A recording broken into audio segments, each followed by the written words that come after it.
Hi guys, welcome to my YouTube channel. My name is Catherine Stamlinga and this segment is Talk to Kathy. Just a brief, in Talk to Kathy segment, I talk about issues to do with life in the United States, how to get to the United States, how to get a visa, how to navigate the system, and just life in general. In today's episode, we're going to talk about how to get a job in the United States. A lot of people have asked for help in finding jobs, and so I decided to make an episode on how I can help, because I do get a lot of inquiries and it's really hard for me to respond to everyone. It's really hard for me to help everyone. I have a team right now which I'm working with, so we're trying our best to work with everyone we can, but in case we won't be able to work with you to help you one-on-one, this video might help, so stay tuned. About me and my work history, I am doing my master's, major in marketing. I am also waiting to write my exams for real estate. I want to be a licensed real estate agent. I am currently a sales executive for Riverside. I am also a leasing officer for High Grove Apartments. Before I became all that, I was a caregiver. I worked as a caregiver for about 8 months and I became a medtech after that for about 3 months, and then I found my way into the business office. I found my way into white collar jobs. In one of my episodes where I shared tips on things to know before coming to the United States, one of the points I shared was that basics of life are the same everywhere you go. Whether in America, whether you go to China or any other country you go, basics of life are the same. So most of the tips I'm gonna share right now are gonna be very basic, are gonna be things you already know, so I'll just remind you what you already know, what someone already told you. Finding a job in the United States is not easy. It's as hard as it is to find a job everywhere in the world. One of the things everyone think, and one of the things I thought was, once I get into the United States, once I land, once I just close that airport, my life has changed and things are good. I don't know, but I had this weird thought that once I'm here it's all good, but no, things will still be hard. You're gonna do some things that you never thought you would do. Like, for example, I had a whole life going on in Malawi and I was a caregiver here in the United States. That's how I started, so it won't be easy. First thing I'm gonna share is goals. You need to set goals. Set your goals. By now everyone knows, for life to go smoothly, set your goals. For you to succeed, you need to set goals. After you set those goals, you need to be firm on your goals, because once you come to the United States, people are going to divert you. People are going to give you reasons to believe that your goals cannot be achieved here in the United States. I, for one example, I was gonna do nursing. I was this close to doing nursing because most of the people I know are into nursing. Most of the people I know are doing caregiving, right? So after caregiving comes nursing. It all depends on your circle. It all depends on who you're gonna meet, who you're gonna hang out with, right? If you hang out with me, I'm gonna tell you do sales and do real estate, because why? I am into sales, I am into real estate, and I think there's good money in real estate and sales. You meet the next person, they're gonna tell you do low, because why? He's into low, and there's big money in low. But you know what? Set those goals, follow those goals, follow that plan.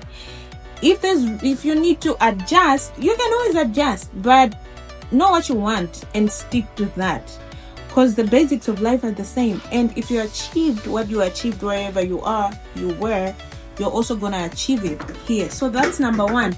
Set your goals and be firm on your goals. Number two, learn more about what you want to do. Find out what you need to do to get to where you want to be. Okay, I had a real estate business in Malawi.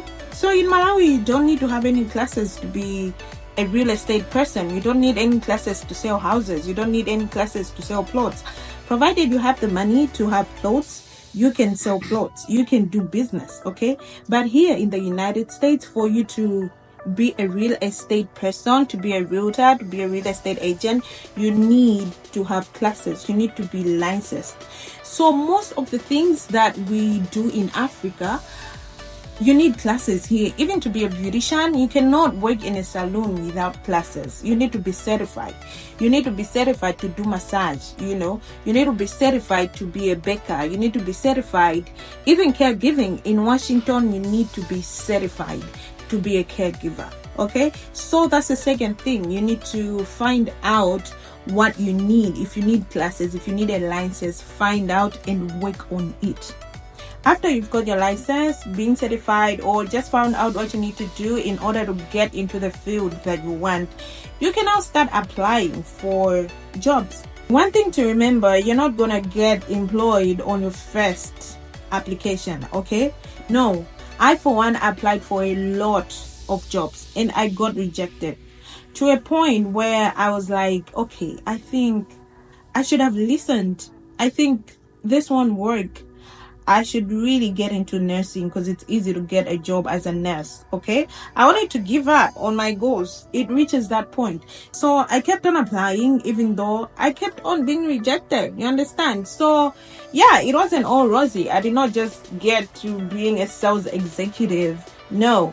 So you're gonna meet things like those. You might get lucky and apply for 1 or 2 jobs and then they hire you. Good for you, but keep on applying. It's the same thing. Even in your country, you might have tried, okay, you might have reached a point where you're like, okay, it's enough, I've had enough, but you kept on pushing, right? So don't give up. You cannot give up twice. If you're here now, if you're coming here now, it means this is you trying hard. So you come here, you push harder, because it will not just work in a day.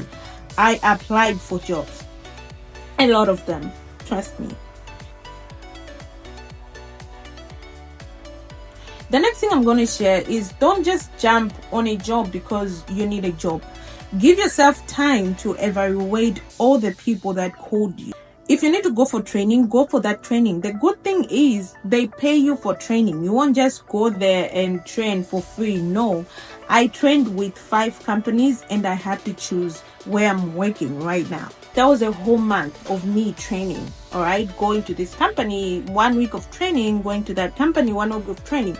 You don't just want to jump on a job simply because you need a job and then you realize, oh, okay. And also, while we're still there, you need to make sure you understand the terms of the job that they've offered you, okay?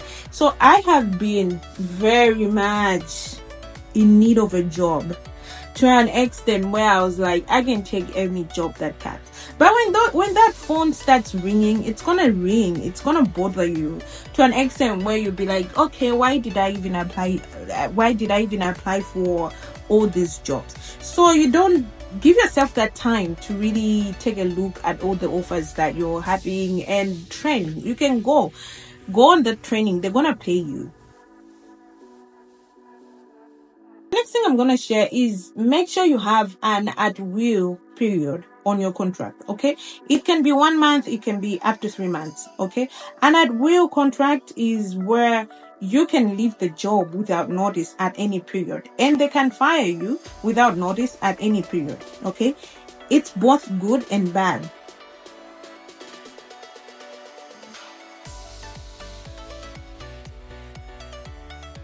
The thing is, here in the United States, we really depend on our background. We depend on reviews, okay? So people are going to look up your name. If you're going to put that job on your CV that you worked at social company, they can go on the website and look up your reviews, okay? They're really going to call for reference, okay? So you don't want to have bad reviews because it might affect your work history. So if you have a job at will, the first 1 or 2 months, you can tell, I am going to survive this, I am going to do this, and you quit, okay? And you're gonna be honest with the boss, with your employer. You're gonna tell them, I cannot manage to do this because of so. That will help you because your contract was at will. The bad part is they can fire you at any point without giving you notice. So you're gonna go back to square one of searching. I take that risk. I take a job at will, because also, apart from making sure I have good reviews, I need to be comfortable with the job. I don't want to be stuck in a job that I don't like at the end of the day. I don't want to be stuck in a job that I will not manage. I know for sure I'm not going to manage this in the long run. At work is where I spend most of my time. If I'm spending 8 hours at work, that's a lot of time for me to be unhappy. So make sure you have some at will period where you can leave, where you can get out of that contract. The last thing I'm going to share is apps. The apps I used to find my jobs and apps that my friends have. I found my job as a sales executive for Riverside on Indeed, and I found my job as a leasing officer on ZipRecruiter. So you might want to try those too. And I'm gonna attach other apps that I know that people use at the end of this video. Another resource you can use to get a job is me. My team and I run a recruiting agency where we help people find jobs. You can email me through katherinestar@gmail.com with your job needs. And if you have any other issues that you need settling in the United States, resources in the United States, do email me through katherinestar@gmail.com. If you have an issue that you want me to address in one of my episodes, you can email me through talktokathy@gmail.com. So that's it for today, guys. I hope you found this information helpful. I know it's very basic. I know it's things we already knew, but I think some of you just needed a reminder. So there you have it. Bye.